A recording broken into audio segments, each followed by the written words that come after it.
Hundreds of persons have realised that visualising is an Aladdin's lamp to him with a mighty will.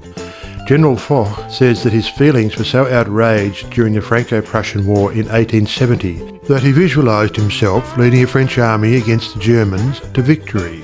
He said he made his picture, smoked his pipe and waited. This is one result of visualising we are all familiar with. A famous actress wrote a long article in one of the leading Sunday papers last winter describing how she rid herself of excessive body fat and weight by seeing her figure constantly as she wished it to be. A very interesting letter came to me from a doctor's wife while I was lecturing in New York. She began with the hope that I would never discontinue my lectures on visualization, making humanity realize the wonderful fact that they possess the method of liberation within themselves. Relating her own experience, she said that she had been born on the east side of New York in the poorest quarter. From earliest girlhood, she had cherished a dream of marrying a physician someday. This dream gradually formed a stationary mental picture. The first position she obtained was in the capacity of a nursemaid in a physician's family. Leaving this place, she entered the family of another doctor. The wife of her employer died, and in time the doctor married her, the result of her long-pictured yearning. After that, both she and her husband conceived the idea of owning a fruit farm in the south. They formed a mental picture of the idea and put their faith in its eventual fulfilment. The letter she sent me came from their fruit farm in the south. It was while at the farm that the doctor's wife wrote me. Her second mental picture had seen the light of materialization. Many letters of a similar nature come to me every day. The following is a case that was printed in the New York Herald last May. Atlantic City, May 5th. She was an old woman, and when she was arraigned before Judge Clarence Goldenberg in the police court today, she was so weak and tired she could hardly stand. The judge asked the court attendant what she was charged with. "Stealing a bottle of milk, Your Honour," repeated the officer. "She took it from the doorstep of a downtown cottage before daybreak this morning." "Why did you do that?" Judge Goldenberg asked her. "I was hungry," the old woman said. "I didn't have a cent in the world and no way to get anything to eat except to steal it. I did not think anyone would mind if I took a bottle of milk." "What's your name?" asked the judge.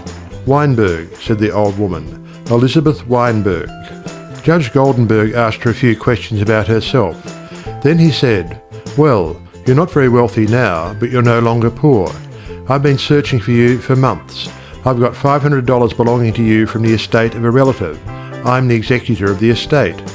Judge Goldenberg paid the woman's fine out of his own pocket and then escorted her into his office, where he turned the legacy over to her and sent a policeman out to find her a lodging place. I learned later that this little woman had been desiring and mentally picturing $500, while all the time ignorant of how it could possibly come to her, but she kept her vision and strengthened it with her faith. In the recent edition of Good Housekeeping, there was an article by Addington Bruce entitled "Stiffening Your Mental Backbone." It is very instructive and would benefit anyone to read it.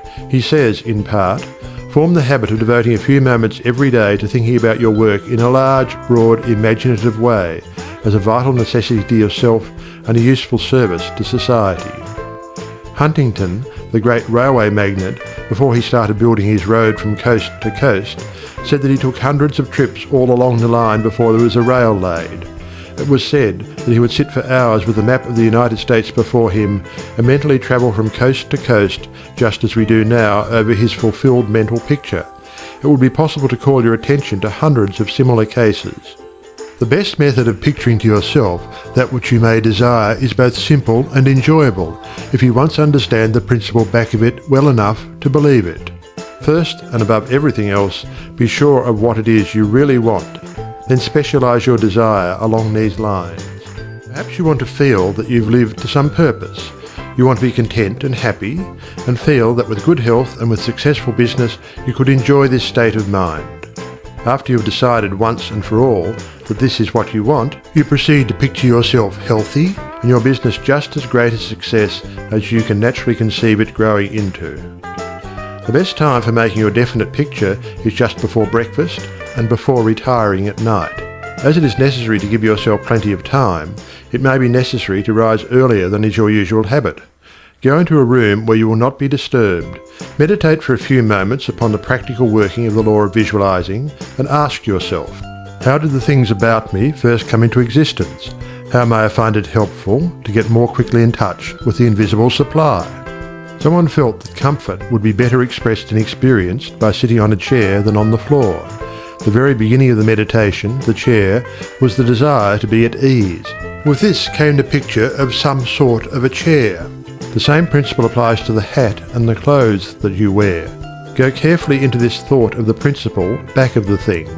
Establish it as a personal experience. Make it a fact to your consciousness. If you are thorough in this, you will find yourself in the deep consciousness beneath the surface of your own thought power. Then open a window, take about 10 deep breaths, and during the time draw a large imaginary circle of light around you. As you inhale, keeping yourself in the centre of this circle of light, see great rays of light coming from the circle and entering your body at all points, centralising itself at your solar plexus. Hold the breath a few moments at this central light of your body, the solar plexus, then slowly exhale. As you do this, mentally see imaginary rays or sprays of light going up through the body and down and out through the feet. Mentally spray your entire body with this imaginary light. When you have finished the breathing exercise, sit in a comfortable upright chair and mentally know that there is but one life, one substance, and this life substance of the universe is finding pleasure in self-recognition in you. Repeat some affirmation of this kind until you feel the truth and reality of the words that you are affirming. Then begin your picture. Whether your desire is for a state of consciousness or a possession, large or small, begin at the beginning.